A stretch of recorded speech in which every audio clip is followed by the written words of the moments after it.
What is going on? Movie meals. We have to be quiet. This is an ASMR review. It is absolutely not going to be that. All right, movie meals. There's no way you can Oh, no, contain no. this guy. Um, A Quiet Place 2 came out. Kyle and I got a chance to see it this last weekend. These reviews are coming out a little late. I had family this weekend, so it just was a bit of a bummer. Before we get into the video, go be a member of the Patreon.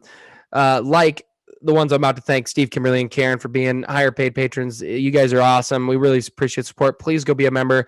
Guys, our merch is on sale right now. We're going to discontinue some of it. And it is on sale. You can use the promo code Movie Meals. All lowercase, put together, no spaces, and you will get 20% off. Go do that. Go do that. You know, if you thought, man, too pricey, these wackos are too pricey. Oh, now you're getting 20% off. Solid deal. We got some new, really exciting stuff for the summer that we're going to be dropping, taking some bold risks here at Movie Meals. It's what we do. So please go do all that. It's all gonna be linked in the description. The promo code will flash on the screen. Go do that. It would really mean a lot to us. Let's get into it. Quiet Place non-spoiler review. Kyle, what were your positives of A Quiet Place #2?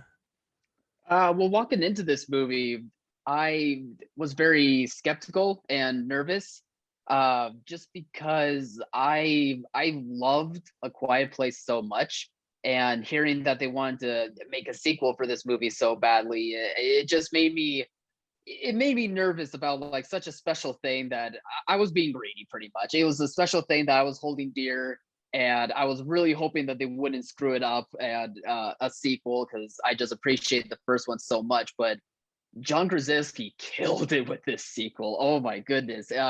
He did a really good job, exactly how he was able to do a really great job in the first movie, to where he was able to nail the premise and he was able to nail the scares so well because of the premise. And what I finally noticed on how it works so well with these movies is that he has an understanding for characters needing to come first before the actual scares need to happen. So we're able to connect so much to these characters, and then when the scares happen, the characters seem to be like the focal point of the scares, despite whatever the creatures are, whatever is causing them to be scared in the first place is kind of in the background, or kind of in ways within the camera, to where it's able to scare you just enough at the right moments, but the characters are still the focus. And it's something that I've noticed in this movie especially, but also made me think about it more in the last movie. And I think he especially did a really great job in the second one because he upped his directing capabilities. I felt like he did a really fantastic job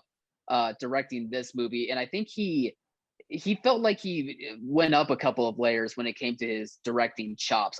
Not that the first one wasn't badly directed, but I think that he just was able to learn from the first one, and he did such a good job. And then he just kills it when it comes to the directing side of things in this sequel. So I all of the props has to go to John Krasinski, and it's well written as well, despite being a mostly quiet movie. But he and the writers are just able to understand about the characters coming first and how to make those characters fit well to the premise and all of the scares that are happening throughout the movie. And Millicent Simmons gets a much larger role. She plays the young daughter, and she is given like the stage, and she kills it in this one. She was great in the first one, but she was especially phenomenal in this one too. I loved this sequel. I do Mm-hmm. think John had. I think there's some parallels and there's some unique things with cuts and direction in this movie that Yeah. are different than the first, which shows that it's not saying that he's a bad director, but it's showing where he is. And it's not even necessarily learning. I mean, he is, but it's adaptation. It's saying my story's different. I got to change my style a little bit here, and that's Mm-hmm. what I really like. The performances are fantastic. Our good buddy, who I'm going to tell another story here in a second about, Oh yeah, went with please. me to see it, and he kind of brought up this point where sometimes what great horror movies do is they usually get one really great actor at the center of it, like an Academy Award level actor at the center of it. And you think of, the Conjuring movies. I was talking to Kyle off air about Via Farmiga, how great she is. Even Patrick Wilson's a very, very talented actor, and how they really can keep that story grounded. And Emily Blunt and John did that in the first, and Emily does it here, but the kids really rise up. The son might be a little one note when we get to our negatives here, but I don't think he necessarily delivers a bad performance. I think it's more on John for the writing. But even though the script is great, it's a unique story because it's a simple story. It's just the monster attack, but the monsters are different. They're unique. I very much sympathize with them. I teach 6-year-olds of having a quiet world sounds fantastic. Because I did notice in the movie, which I didn't notice in the first one, they don't eat the humans. It's not like they're there for resources, which is usually what these movies are. They just want people to stop talking. Like, they really just want a quiet world. Like, they're Kyle's dream. Well, maybe pre-COVID Kyle's dream. I think COVID kind of changed his mind. But that's a good point. But I thought it was great. I thought the scares hit. I thought the script hit. I thought this beforehand, because Cillian Murphy is such a freaking talent, and he has just kind of become a character actor. Underrated. Like, just the other day, doing interviews for this, hearing that he auditioned for Batman and almost got the role for Chris Nolan, but Chris just thought, he just was like, this guy's my Scarecrow at the end of the day. Like, he doesn't get those huge roles, but man, he is such a talent. I mean, I know he's great on Peaky Blinders, but he was the perfect addition. He fits in this. I mean, he is the lead in 28 Days Later, and he's incredible in that. He has a great role in this. They do show a little bit more of the world, like what's going on now, what happened at the beginning, but they didn't answer every question, which is what I really liked. Like, I don't know everything about the aliens beginning in the fall. I don't know everything about the world. We got a glimpse of it, and we've got a quick solution that made sense. And I really liked that. So yeah, I want to tell my story real quick, and maybe nobody will find it funny, but I found it hilarious. So I went to the movie with a good friend of mine. He's been on the show. He's been on the Weaver Wire at one of the early editions. I think he was on the very first episode. A good friend, Caleb, and he a tough guy. I mean, he's not the type you think gets super jump scary. Especially, you look at him, he's like 6'5", 6'6". He's athletic. I mean, you just don't think scaredy cat. You know what I mean? And not saying he is, but he did get hit once with a pretty intense jump scare. And I'll say, without giving anything away, is it involved a car. And so we're sitting there, and I'm to his right, and he's sitting like this, and he's just watching. And the scare happens, and I apologize for being too loud here if I am, but I'm going to do exactly what he did. Imagine I'm next to me. Okay, or I'm him and I'm next to him. So he goes like this. He's sitting there and he goes, "Oh, hey, how are you?" And he just screams at me, and he yells, "Hey, how are you?" And COVID restrictions. So 4 seats away, because you can't have everybody right next to you, is a bunch of teenagers and maybe bunch of high school kids. And the girl closest to him also got the absolute crap scared out of her. And I remember he started laughing, but I started laughing because he looked at me, I mean, dead in the eye. I saw the fear of God in his eyes and said, "Hey, how are you?" and then just turned back and just kind of sat there, and I could feel his heart going. But the girl was so taken back by her scare, but he was so much louder that they offset each other, and then they both started giggling, and I started giggling, and it was in the most intense part of the movie. It was at the climax. It was incredible. I'd never had anybody turn to me and say, "Hey, how are you?" when they were scared, because it was incredible. And this story matters for nobody here but Kyle. But my goodness, it was awesome.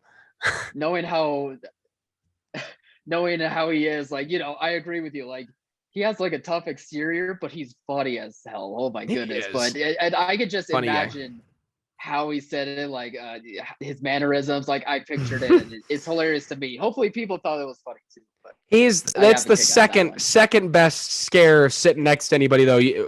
Little Georgie getting snapped in it, and you jumping about 80 feet in the air with your voice going about a Yeah. million octaves that I didn't think you could hit anymore. That is still my favorite. But anyway, let's get into the negatives because I know you're gonna poo poo all over my movie here. So Kyle, just kidding. Kyle, what are some of your negatives of the film? If I had to get really, if I had to get really critical about it, I would agree with you that the brother character, I'm trying to remember, I think his name was Marcus and the girl was named Reagan.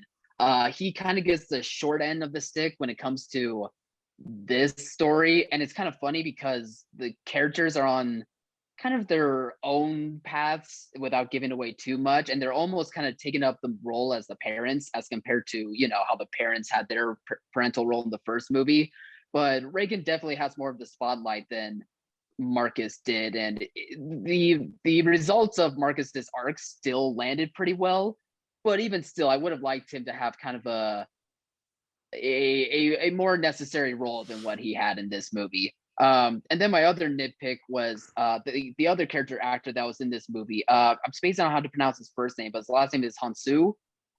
He's a terrific character actor, and once again, he's in a movie where they He's just an wasted him. Oscar nominated actor. I mean, he was Yeah, great in Blood Diamond. He got nominated for a supporting role. I mean, he is a talent, and they do yeah, kind of he's in there quick. I wonder if he's just buddies with John, and John was like, "Hey, do you want to come be in this role?" It was such a small role. It maybe. felt like it had to be that. You know what I mean? I don't know. I've seen him lately in in quite a bit of stuff to where he's just in it for a little bit and then he's gone. Like Guardians is an example. Charlie's Angels is a great reboot or movie for that matter, but he was good in this few moments, and even still they're like, okay, goodbye, we'll see you later. And I'm like, but he's really good, and he Yeah. does a great job in this movie, but that's just like the nitpick that I have. I wish that guy could get more of a break and to have a lot beefier roles than what he's given. But maybe he's happy. Who knows? But really though, this movie is near to perfection, just like the first one. Like, they're both just such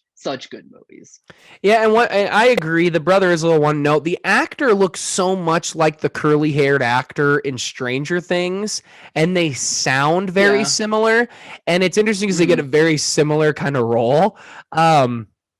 But he's just written a little one note. But when John writes such a great script, you're gonna have a little weaker area. But I'm glad, they do this thing where they do kind of all go off the beaten path a little bit here. They all kind of go on their own little side quest for a bit. And Yeah. I like that because there was a moment where it could have been like, all right, let's turn back, get the band back together. We'll all go on this one adventure together, kind of the bigger adventure of the, many adventures they go on. Not that any of these would be an adventure, but they didn't do that. I like that they just said, we're going to keep going. I'm going to go Yep. on this path, and then it results in leading to other people having to do other things. And it ends up giving some cool action moments. We do get more of the monsters like up close, which is kind of cool, and a little bit more about who they are.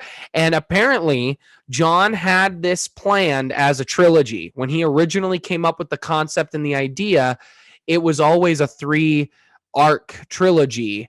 And Emily Blunt revealed that in an interview, that she said that he has this down as having a third film, and I'm excited for it. I hope we get a third one. Right now, he's done nothing but knock the first 2 out of the park. They're absolutely fantastic. This movie made like $77 million domestically in its opening weekend. That is telling.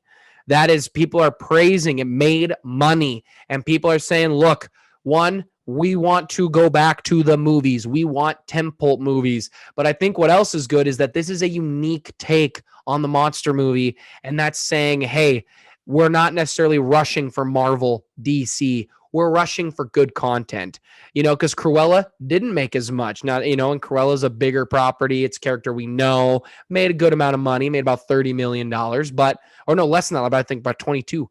But like, I think people are looking for a really hard, unique, strong story, and that's a great way to do that. And I think In the Heights, though, is going to blow.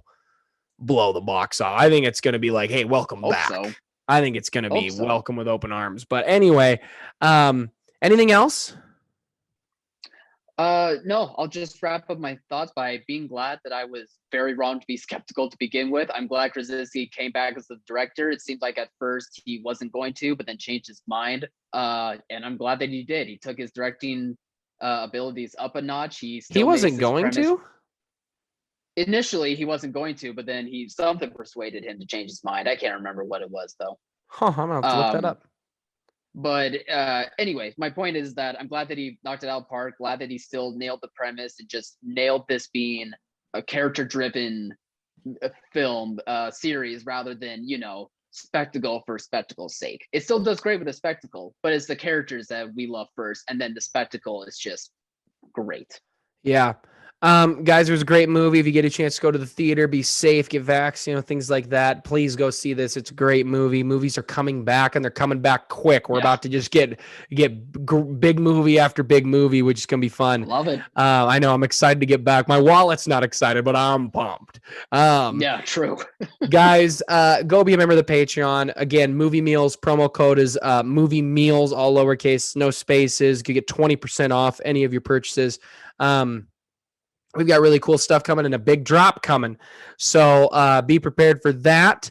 And as always, thank you for watching, Mom. See you guys.